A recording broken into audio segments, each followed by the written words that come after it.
معزز حاضرین کرام، نوجوان ساتھیوں، دوستوں، تعریف، توصیف، حمد و ثنا اللہ رب العالمین کے دربار میں ہم پیش کرتے ہیں۔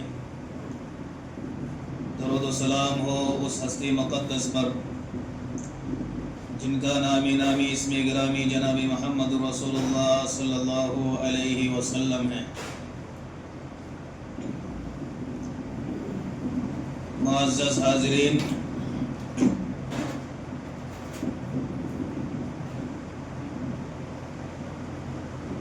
لفظ فتنہ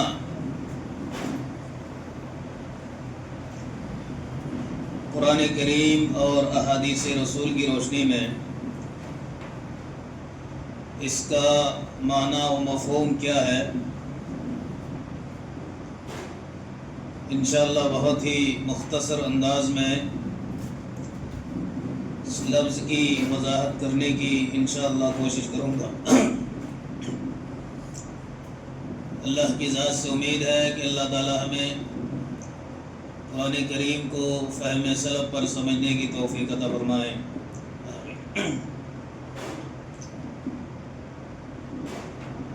اللہ تعالیٰ نے فرمایا کہ وَنَبْلُوكُمْ بِالشَّرِّ وَالْخَيْرِ فِتْنَةً، ہم تمہیں شر اور خیر کے ذریعے سے آزمائیں گے۔ وَنَبْلُوكُمْ بِالشَّرِّ وَالْخَيْرِ فِتْنَةً، اس آیت میں اللہ تعالیٰ نے لفظ فتنہ استعمال کیا ہے، لیکن کس معنی پر استعمال کیا ہے؟ آزمائش کے معنی پر استعمال ہوا ہے۔ تو معلوم ہوا کہ لفظ فتنہ کا ایک معنی آزمائش اور امتحان کے ہیں،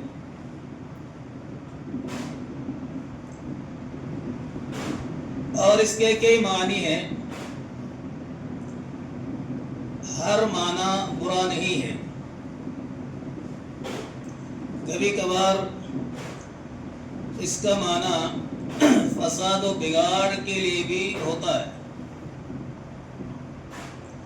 اللہ نے اس آیت میں کہا کہ ہم شر اور خیر کے ذریعے سے، یعنی کبھی شر کے ذریعے سے تمہارا امتحان لیں گے اور کبھی خیر کے ذریعے سے ہم تمہارا امتحان لیں گے۔ شر کیا ہے؟ شر کا مفہوم بہت عام ہے، آفتیں، مصیبتیں، مشکلات، طرح طرح کی بیماریاں، کاروبار میں نقصان ہو جانا، بہت زیادہ گھاٹا ہو جانا، یہ ساری چیزیں شر ہیں۔ مومنوں کے لیے، مسلمان کے لیے یہ دنیا ایک آزمائش اور ایک امتحان کی جگہ ہے۔ مصیبت آنے کے بعد، مشکلات آنے کے بعد، بیماریوں میں مبتلا ہونے کے بعد ایک مومن اور ایک پکا مسلمان کبھی مایوس نہیں ہو سکتا، بلکہ وہ ہر حال میں اللہ رب العالمین کا شکر ادا کرے گا۔ یہ تو اللہ کی طرف سے آزمائش ہے کہ مصیبت کے وقت، مشکلات کے وقت، بیماری کی حالت میں، ناگواری کی حالت میں انسان صبر کرتا ہے یا نہیں کرتا ہے۔ اسی طرح خوشحالی میں اللہ تعالیٰ خوشحال بنا دیتا ہے، بندوں کے حالات بہت اچھے ہو جاتے ہیں، کاروبار بڑے اچھے پیمانے پر چلنے لگتے ہیں، کاروبار میں فائدہ بہت زیادہ ہو رہا ہے، گھر میں خوشحالی ہی خوشحالی ہے، اچھے اچھے جاب کرنے والے لوگ ہیں، سرکاری نوکریاں ہیں، کہیں کوئی تنگی نہیں ہے، تنگ دستی نہیں ہے، کہیں کوئی دقت نہیں ہے، مشکلات نہیں ہے، خوشحالی سے امن و امان کے ساتھ وہ زندگی گزار رہے ہیں۔ ایسی حالت میں بندہ اللہ رب العالمین کا شکر ادا کرتا ہے یا نہیں کرتا ہے؟ دونوں حالت میں آزمائش ہے، امتحان ہے۔ مصیبت کے وقت، تنگ دستی کے وقت بندہ صبر کرتا ہے یا نہیں کرتا؟ یہ کیا ہے؟ آزمائش ہے، امتحان ہے۔ اگر بندے نے صبر کر لیا، بندے نے مصیبتوں کو جھیل لیا اور کوئی شکوہ شکایت اللہ سے نہیں، کسی سے بھی نہیں، اور اس کا عقیدہ یہ بنا کہ یہ ہماری تقدیر میں ہے، یہ ان مصیبتوں کا آنا، ان مشکلات کا آنا، ان نقصانات کا آنا ہماری تقدیر میں ہے، اس پہ صبر کرتا ہے، گویا کہ بندہ اللہ رب العالمین کے آزمائش میں کیا ہے؟ کامیاب ہے۔ یہ فتنہ ہے، اس کو اللہ تعالیٰ نے کیا کہا؟ فتنہ کہا۔ خوشحالی میں اللہ کو بھولا نہیں، خوشحالی آئی، اس کے اندر تکبر، غرور، گھمنڈ جیسی صفت پیدا نہیں ہوئی، اللہ کا شکر ادا کیا، تواضع، خاص ساری اختیار کی، نرمی اختیار کی۔ پہلے جس حالت میں تھا، لوگوں سے ملنا جلنا، بات چیت کرنا، گفتگو کرنا، اچھا برتاؤ، وہ ساری کیفیتیں خوشحالی کے بعد بدلی نہیں۔ اللہ کا شکر ادا کیا، وہ بندہ کیا ہے؟ اللہ کے امتحان میں، آزمائش میں کیا ہے؟ کامیاب ہے۔ یہ کیا؟ فتنہ ہے۔ اس کو اللہ نے کیا کہا؟ فتنہ کہا۔ یعنی فتنہ کا آپ معنی سمجھے آزمائش اور امتحان کے۔ امتحان میں، آزمائش میں اگر آپ کامیاب ہو گئے تو یہ آپ کے لیے کوئی بری بات نہیں، اچھی بات ہے۔ یہ فتنہ آپ کے لیے کیا ہے؟ اچھا ہے۔ اگر آپ کامیاب نہیں ہوئے، یہی فتنہ آپ کے لیے کیا ہے؟ بگاڑ کا سبب ہے، فساد کا سبب ہے، خرابی کا سبب ہے، جہنم کی طرف لے جانے کا سبب ہے۔ فتنے کی کئی شکلیں ہیں۔ اللہ رب العالمین نے قرآن کریم کے اندر مال اور اولاد کو فتنہ کہا۔ اصل میں لفظ فتنہ آتے ہی ایک عام تصور پایا جاتا ہے کہ یہ کوئی خراب چیز ہے۔ لوگوں نے یہ فتنہ کہہ کر کے اتنا مشہور کر دیا، اگر آپ نے کسی عورت کو فتنہ کہہ دیا، وہ عورت چڑ جائے گی آپ سے، مجھے آپ نے فتنہ کہا، میں فتنہ ہوں۔ لوگ بھی برا مانتے، اس کو فتنہ کیسے کر دیا؟ حالانکہ عورت فتنہ ہے، لیکن فتنہ کا معنی کیا ہے؟ قرآن کریم کی کئی جگہوں پر اللہ نے کہا کہ عورت کیا ہے؟ فتنہ ہے، آزمائش ہے۔ عورت کے ذریعے سے کیا ہوتی ہے؟ آزمائش ہوتی ہے، امتحان ہوتا ہے۔ وقت ملے تو اس کی تفصیل میں انشاءاللہ آؤں گا۔ یہاں آج ایک چیز کی طرف اللہ نے اولاد کو، مال کو کیا کہا؟ فتنہ کہا۔ انما اموالکم و اولادکم فتنہ، یقیناً تمہارا مال اور تمہاری اولاد کیا ہے؟ فتنہ ہے۔ واللہ عندہ اجر عظیم، اور اللہ کے پاس اس کا بڑا ہی اجر ہے۔ اب اگلی آیت سے پہلی والی آیت سمجھیے۔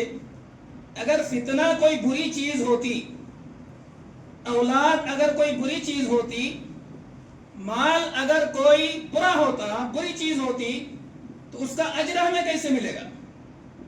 اللہ نے اس کے بعد ہی کہا کہ اللہ کے پاس بہت ہی اجر ہیں۔ کس کا اجر ہے؟ مال کا، اولاد کا۔ فتنہ کیسے ہے؟ مال ایک آزمائش ہے۔ اس چیز کو آپ سمجھیے۔ مال کے ذریعے سے اللہ تعالیٰ انسان کو، مومنوں کو، مسلمانوں کو آزماتا ہے، کیونکہ عام طور پر ایک انسان کیا ہوتا ہے؟ لالچی ہوتا ہے، مال کی طرف، دولت کی طرف انسان کا رجحان کا جانا ایک عام سی بات ہے، عام فطرت ہے۔ عموماً ہر انسان مال کی طرف مائل ہوتا ہے، مال کمانے کی طرف مائل ہوتا ہے، اس کا ذہن ادھر منتقل ہوتا ہے۔ اللہ رب العالمین اس مال کے ذریعے سے آزماتا ہے۔ آپ مال کمائیے، مال کمانے کا حکم اللہ رب العالمین نے قرآن کریم کے کئی مقامات پر دیا۔ آپ مال کماؤ، اگر مال نہیں کماؤ گے زکوٰۃ نہیں دے پاؤ گے۔ زکوٰۃ اسلام کا بنیادی رکن ہے، اور 75 مقامات پر جہاں نماز کا حکم دیا گیا ہے، ساتھ ساتھ وآتوا الزکاۃ، زکوٰۃ کا حکم دیا گیا ہے۔ اور یہ بات واضح ہے، اگر مال نہیں پھر زکوٰۃ کہاں سے بنے گی؟ تو مال کمانے سے اسلام نے کبھی روکا نہیں۔ لیکن بات یہ ہے کہ آپ مال کیسے کما رہے ہیں، یہاں آزمائش ہے۔ آپ مال کمائیں، لیکن کیسے کمانا ہے؟ حلال طریقے سے کمانا ہے۔ اگر آپ نے حلال طریقہ اختیار نہیں کیا، کوئی باطل طریقہ اختیار کر کے آپ مال کماتے ہیں، مال کمانے میں آپ جھوٹ بولتے ہیں، دھوکہ دیتے ہیں، اور وہ حرام کام کرتے ہیں جن کو اللہ نے، رسول نے کیا کیا ہے؟ حرام کیا ہے، تو یہ مال حاصل کرنا آپ کے لیے فتنہ ہے، یہ آزمائش ہے، امتحان ہے۔ کیونکہ فطرت میں اللہ نے یہ چیز رکھی ہے کہ انسان کی فطرت مال کی طرف مائل ہوتا ہے۔ کیوں؟ امتحان لینے کے لیے کہ اللہ نے جو حرام طریقہ اس سے روکا ہے، ایک مومن، ایک مسلمان مال کمانے میں حرام طریقے سے بچتا ہے یا نہیں بچتا؟ اگر حرام طریقے سے بچ گیا، حرام طریقے سے بچ گیا، تو وہ انسان مال کمانے میں، اللہ کی آزمائش میں، اللہ کے فتنے میں کیا ہے؟ کامیاب ہے۔ اگر حرام طریقہ اختیار کیا، انسان مومن کیا ہے؟ مال کمانے میں، اللہ کی آزمائش میں، اللہ کے امتحان میں وہ ناکام ہے، یہی کیا ہے؟ فتنہ ہے۔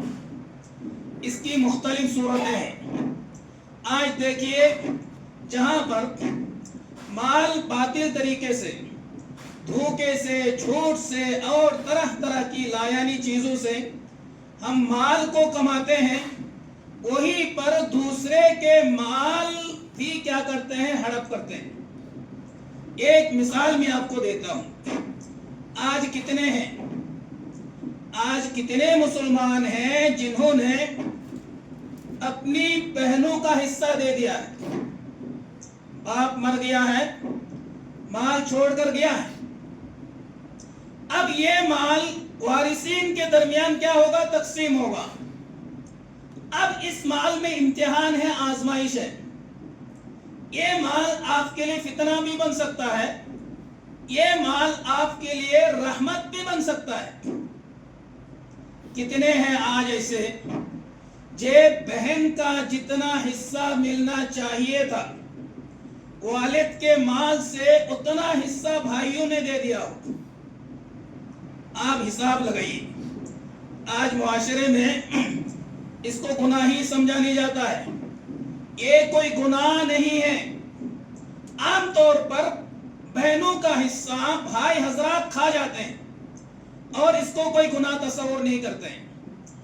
آپ قرآن کریم کی سورہ نساء آیت نمبر 11 پڑھیے۔ 11 قرآن کا ترجمہ اردو میں، ہندی میں، مختلف زبانوں میں ہو چکا ہے۔ آپ اردو میں اس کا ترجمہ پڑھ لیں، ہندی میں ترجمہ پڑھ لیں۔ اللہ رب العالمین نے وراثت کے مسائل کو قرآن میں جس انداز سے واضح کیا ہے، اور اسی طرح ایک مسئلہ اور ہے طلاق کا مسئلہ۔ طلاق کا مسئلہ اور وراثت کے مسائل قرآن میں بالکل واضح ہے۔